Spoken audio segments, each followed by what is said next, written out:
2 वर्षाच्या दुष्काळामुळे मराठवाड्यातला शेतकरी संकटात सापडलाय। मात्र या दुष्काळी परिस्थितीतही अनेक शेतकऱ्यांनी आधुनिक तंत्राचा अवलंब करून चांगलं उत्पन्न कमवलंय। जालना जिल्ह्यातल्या सातोना गावातील मुकुंद टोणपे त्यांच्याचपैकी एक। मुकुंद टोणपे यांनी कमीत कमी पाण्याचा वापर करून 1.5 एकरात डाळिंबाची शेती फुलवली आहे। यंदा डाळिंब विक्रीतून त्यांना खर्च वगळता 4 लाख रुपयांचा नफा मिळणार आहे। आज आपण मुकुंद टोणपे यांच्या डाळिंब शेतीची यशोगाथा पाहण्यासाठी जालना जिल्ह्याला जाऊया। परतूर तालुक्यातील सातोना गावातील मुकुंद टोणपे यांच्याकडे वडिलोपार्जित 10 एकर जमीन आहे। बीएचं शिक्षण पूर्ण झाल्यानंतर त्यांना शेती करायची होती। मात्र वडिलांच्या इच्छेनुसार त्यांनी BPEdचं शिक्षण घेतलं।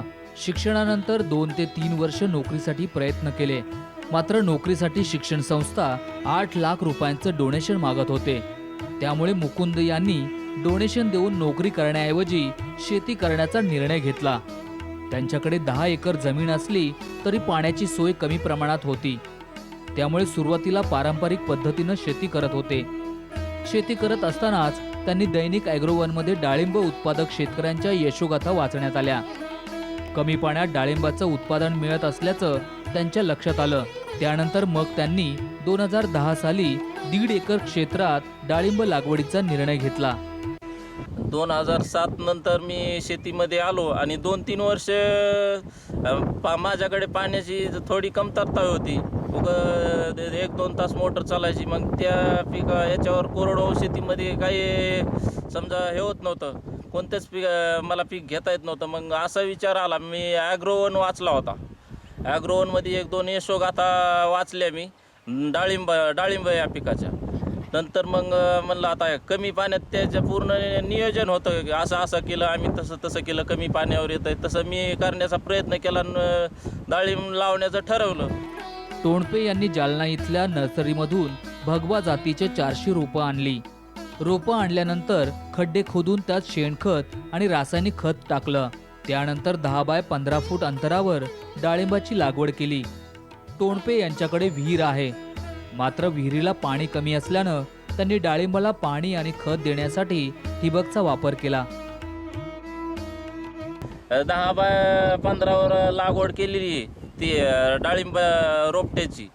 सुरुवातीला खड्डे खाणले, त्याच्यामध्ये शेणखत, सुपर फॉस्फेट, पुन्हा हे फोरेट हे टाकून निर्जंतुक करून खड्डे भरले आणि नंतर त्याच्यामध्ये लागवड केली। सुरुवातीचे 2 वर्ष मला डाळिंबामध्ये एवढं काही समजा हे वाटलं नाही। सुरुवातीच्या 2 वर्षात फक्त त्याचा खर्च निघायचा। पण नंतर आज यावर्षी असं बहार आला, आंबे बहार हा माझा आता याच्यामध्ये हे केलेलं आहे, मी पाणी दिलेलं आहे याला डिसेंबरमध्ये। 20 डिसेंबरला पाणी दिलेलं आहे आणि आता 15 दिवसाच्या नंतर हा तोडणीला येणार आहे। गेल्या वर्षी दुष्काळाची परिस्थिती असल्यानं डाळिंबाला पाणी कमी पडत होतं। त्यामुळे टोणपे यांनी जमिनीत ओलावा कायम राहावा यासाठी ऊसाच्या पाचटाचं आच्छादन केलं। आच्छादनामुळे जमिनीत ओलावा कायम राहून गांडुळाची संख्या वाढली, तसंच पांढऱ्या मुळींची संख्या देखील वाढली। आच्छादनासोबतच टोणपे यांनी जीवाणू खतांची स्लरी दिली। यामुळे डाळिंबाच्या उत्पादनात चांगली वाढ झाली। बहार काळामध्ये मला पाणी कमी असल्यामुळे खूप अडचणी आल्या, इकडून पाणी आण, तिकडून पाणी आण। पुन्हा शेवटी असं माझ्या डोक्यात आलं की शेजारीचं आमच्या जवळच पाचट होतं, ऊसाचं पाचट। तेच पाचट मी सेंद्रिय आच्छादन म्हणून वापरलं आणि त्याचा मला असा फायदा झाला की माझं पाणी डबल वाढल्यासारखं मला वाटलं आणि मालाला जे सूक होऊ लागली मालाची ती थांबली। आणि त्याचबरोबर त्याचा असा फायदा झाला त्याच्यामधून की जमीन भुसभुशीत झाली। जमीन भुसभुशीत झाल्यामुळे गांडुळाची संख्या वाढली। गांडुळाची संख्या वाढल्यामुळे पांढऱ्या मुळ्यांची संख्या वाढली आणि पीक बी एकदम असं जोमदार आलं। जसं की आपण शेणखत टाकतो त्याचप्रमाणे शेणखताचा आणि सेंद्रिय आच्छादनाचा मला फायदा झाला। बहार काळात डिसेंबरमध्ये मी जो बहार धरला हा, तर त्यामध्ये सुरुवातीला मी सुरुवातीला एक स्लरी दिली, जीवाणू खतांची स्लरी। त्यामध्ये ॲझोटोबॅक्टर असेल, PSB असेल, पुन्हा हे PMB, अशा विविध जीवाणू खताच्या स्लऱ्या या पिकाला मी 10 ते 15 दिवसांनी महिन्यानी अशा आलटून पलटून एक वेळेस ही कडधान्याची स्लरी, एक जीवाणू खताची स्लरी, अशा जीवाणू खताच्या स्लऱ्या दिलेल्या आहेत. पाणी आणि खताचं योग्य व्यवस्थापन केल्यानं टोणपे यांना 10 टन डाळिंबाचं उत्पादन मिळण्याची अपेक्षा आहे. 50 रुपये किलो दराप्रमाणे डाळिंबाची विक्री होते. 1 लाख रुपयांचा खर्च वगळता डाळिंब विक्रीतून 4 लाख रुपयांचा निव्वळ नफा मिळणार आहे. बाजारात मला जवळपास 8 ते 10 टन माल निघण्याची अपेक्षा आहे. आणि सध्या भाव बी यावर्षी दुष्काळामुळे चांगले भाव आहेत डाळिंबाला.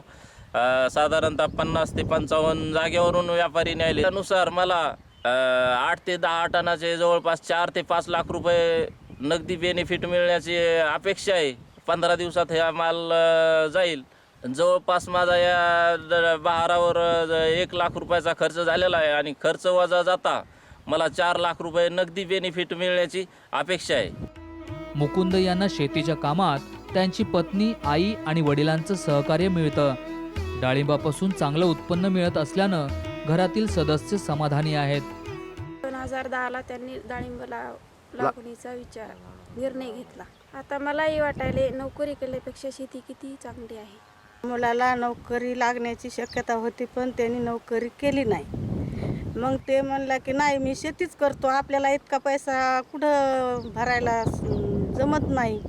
मग शेती विकून पैसा भरायचा म्हणल्यावर ते जीस लागलं ना. आम्हाला सुद्धा बरं वाटायला की त्यांनी हे शेती केली म्हणून.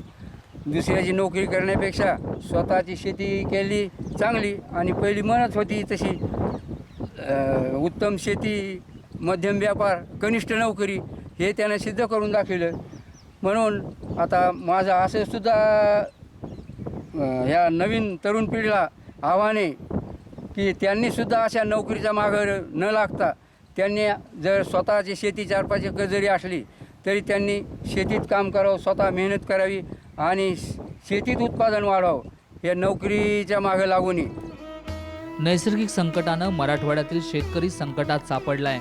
त्यामुळे आधुनिक तंत्राचा वापर करून कमी पाण्यात येणाऱ्या फळबाग लागवडीकडे शेतकऱ्यांनी वळणं गरजेचं आहे. आधुनिक पद्धतीनं शेती केल्यास नोकरीपेक्षाही शेतीतून जास्त उत्पन्न मिळू शकतं, हे मुकुंद टोणपे यांनी दाखवून दिलंय. राजेश काटकर, साम टीव्ही, जालना.